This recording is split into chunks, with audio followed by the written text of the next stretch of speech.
Hi, I'm Rick Dior, and today we're going to start a multi-part series on recording. We're going to talk about recording your drums, what mics to use. We're going to learn all about sound, learn all about microphone patterns, and we're going to learn about the studio. So in other words, outboard effects, the recording chain, mixing, all those things I'm going to cover. So it's going to be a pretty long process, but we'll probably do it in 3 or 4 separate videos. So first, let me tell you a little about my journey through this. When I was a young guy, I bought a little 4-track Yamaha recorder. I can't even remember what model it was. But this is back in the early 80s, so I was in high school. And I started recording myself. It was a cassette recorder, and I think it had like Dolby or DBX noise reduction. And so it was very simple, and I would get some cheap mics. I probably had one Shure SM57 and a couple other just junk mics, basically. And I'd put them around the drum set and just start recording. And that's how my recording journey began. And I'd experiment. And after about a year doing that, the recording started getting pretty good. And then eventually I bought better mics and, got better and knew what I was doing. I read a lot of books. Now, at this time, I started recording a lot with bands. And so I would do recording in New Jersey and New York City. And when I got to college, I did a lot of recording in New York City. And I got to work at some amazing studios with some amazing engineers. And I would always pick their brains. I'm sure I drove them crazy about what they were doing. And if the drums sounded good, how are they getting that great drum sound? So over all this time, probably a 10-year period, I really learned a lot about audio and microphones and how to record and what not to do, how to mix, how not to mix, how to monitor, how not to monitor. So I learned all this stuff from doing it. And also at the same time, I was reading a lot of books. This was pre-internet, so there was no resources like, YouTube and all these other great resources. So I would just get books out of the library and learn like that. So I never went to audio school. I went to college. I went to a music conservatory for music, and we didn't do any kind of recording there. Now it's more common in colleges that they have some recording classes, which is a great thing. So anyway, maybe 30 years ago, I moved to North Carolina for a symphony job, and I followed my wife here, who was also playing with the symphony. And I wanted to build a studio. That was always my dream, but up north I could never afford the land to do it because it's so expensive in New York and New Jersey and those places. So, but in North Carolina it was cheaper, so I bought a big piece of property with a house already on it that we lived in, and then in the backyard I built a studio, a really big studio. And over time, 4 or 5 years, that studio took shape as a professional studio with a control room, separate booths, separate big rooms, a live room. And when you see my videos on YouTube, you're seeing that one of those live rooms. That's what the drums are being recorded in, which is a great sounding room. So I reached my goal there, but then the other goal was to actually get enough really good equipment where I could make great recordings for myself. And so I did that over a number of years. I took out some loans and did all kinds of things, did extra gigs. And over time, maybe 10 years more, I amassed a really nice microphone collection and a lot of great outboard analog gear and all that stuff. And during this time, we were still recording to analog tape, or I was.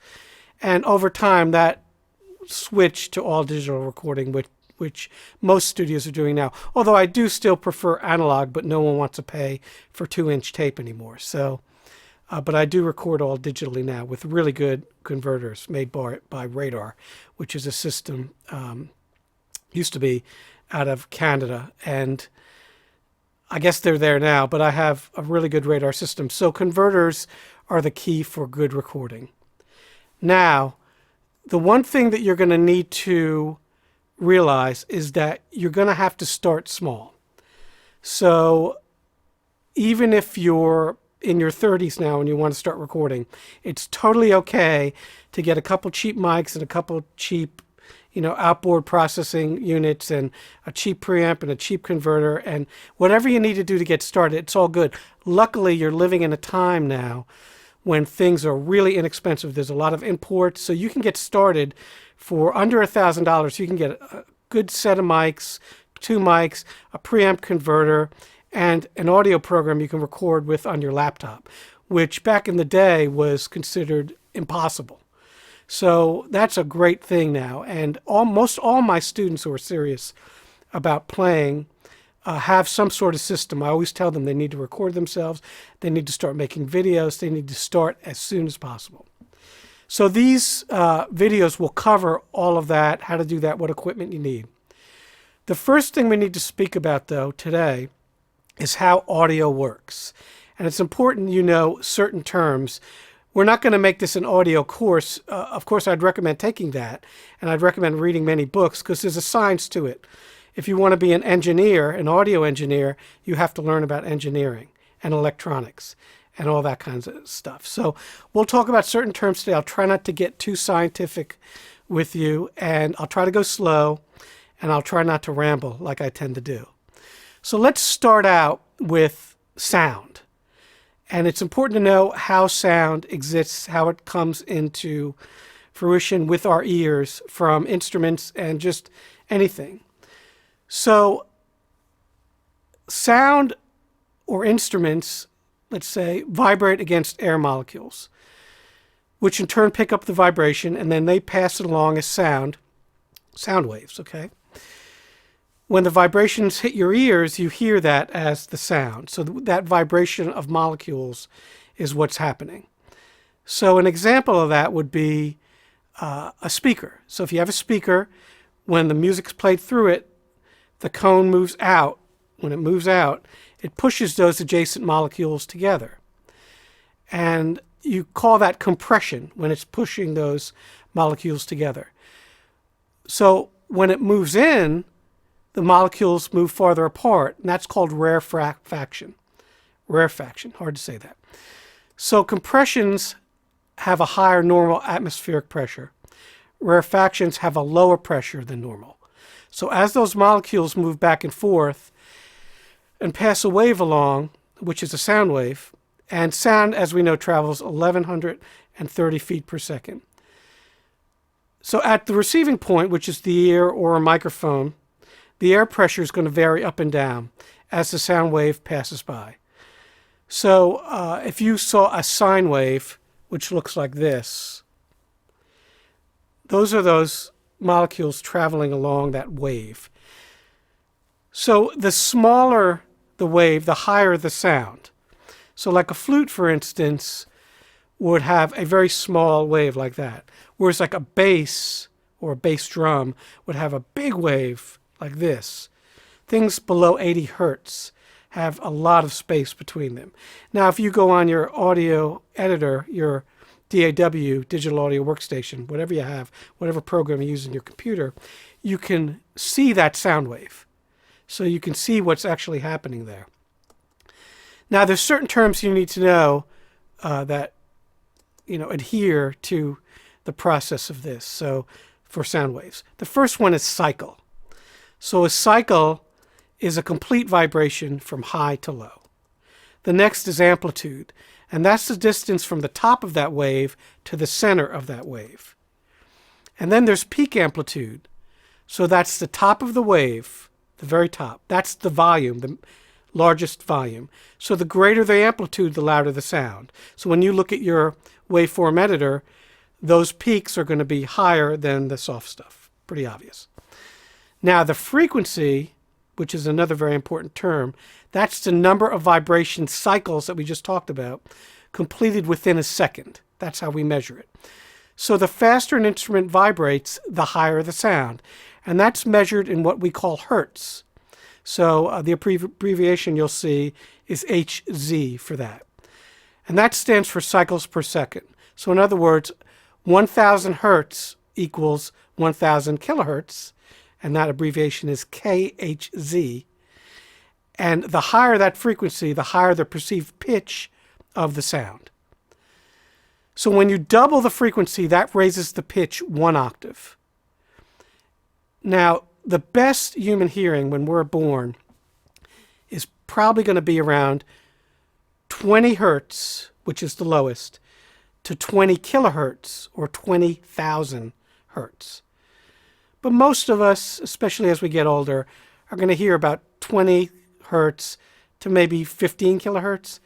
Of course, dog whistles, dogs, they hear really high, higher than us. Lots of animals do. That's why they'll bark at things you can't even hear. Their hearing goes higher. But basically, everything over 15 just becomes noise at a certain age. But when we're kids, before we've lost some of that, it could be up to 20,000 hertz or 20 kilohertz. Now let's talk about wavelength.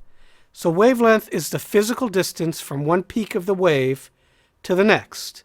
So if you look at your wave on your computer, you'll see that they jump. So the wavelength is from the peak of that wave, the top of it, to the next one. Now low frequencies, as I said before, will have a longer wavelength.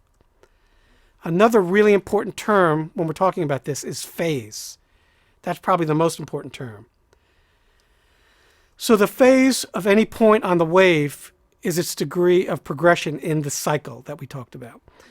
So it's the beginning, the peak, or anywhere on it. So phase is measured in degrees, with 360 degrees equaling one cycle. So a circle, basically. The beginning of the wave is 0 degrees, the peak would be 90, and the end of that wave would be 360 degrees. Now we could talk about phase shift, and again, this is important, so listen up.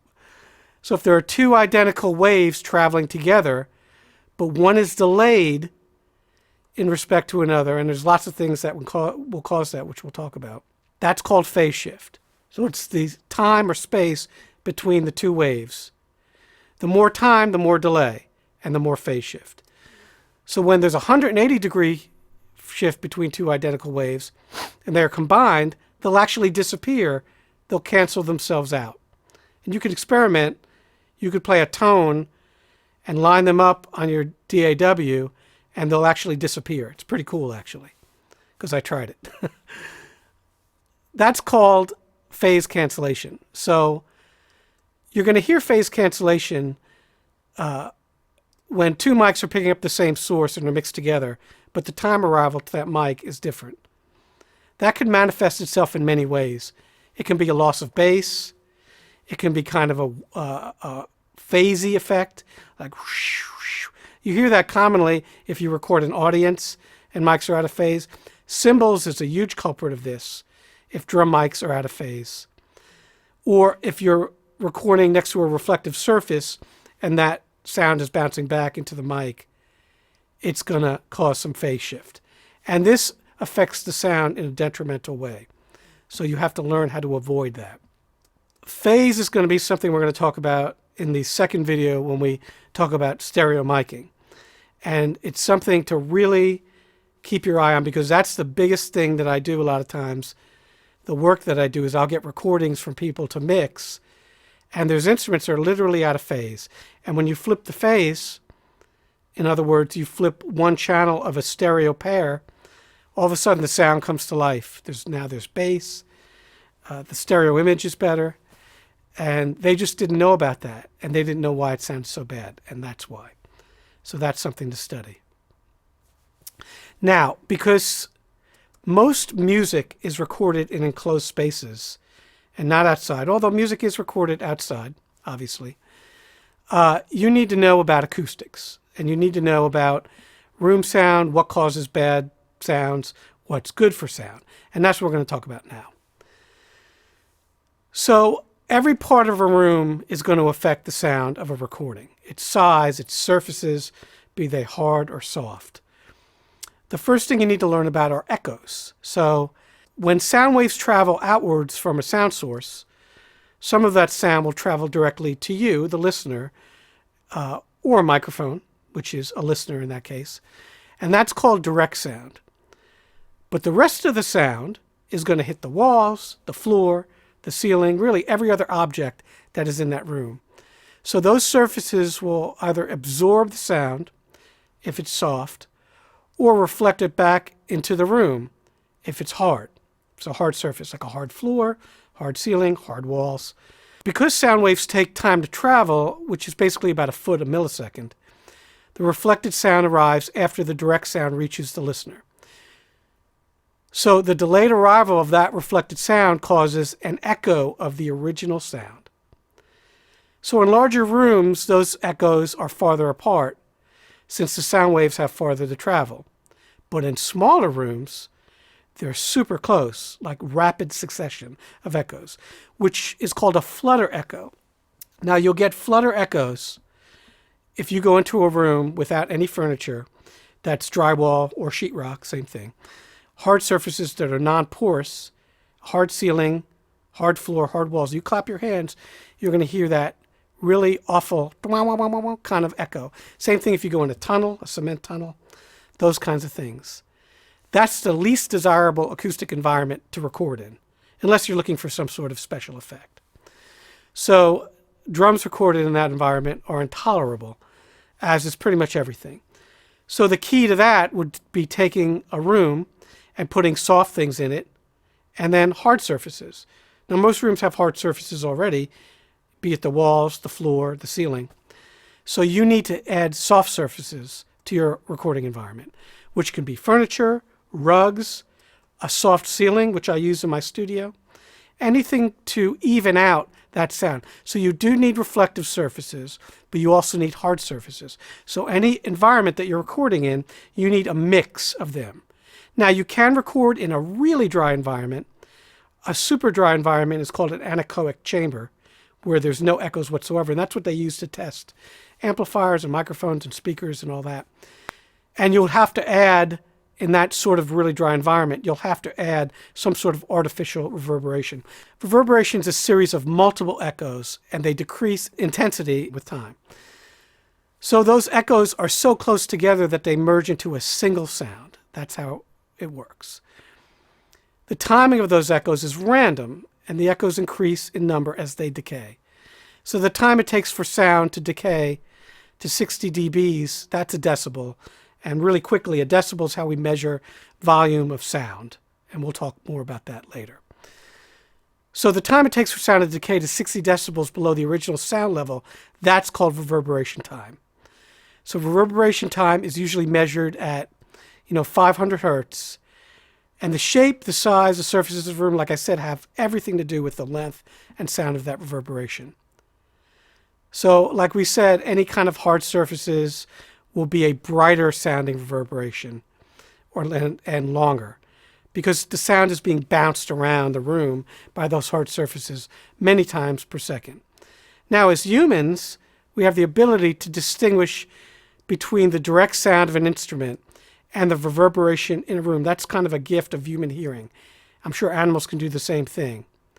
That's not the case with a microphone. So if you're like taking a walk in the woods and you hear something and you look, you know what direction that came from because your ears tell you that. If a microphone's recording sound, it doesn't know what direction it's coming from.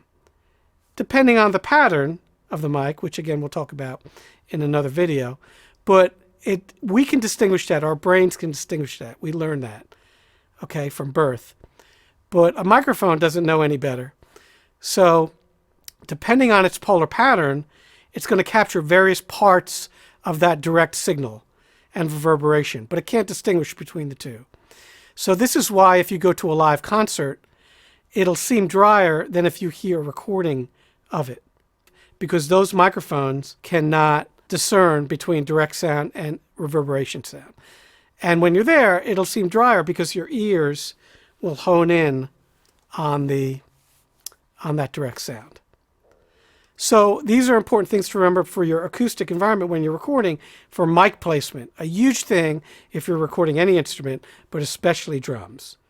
So if you're recording in a really good sounding live room, you can actually use room mics out in the room away from the drums, and that would sound great. But if it's a bad room, it's going to sound bad. So these are things to think about and learn about. Those terms that we just went over, all those terms, are really important if you want to learn how sound works and how to get the best recording out of your environment that you're working in.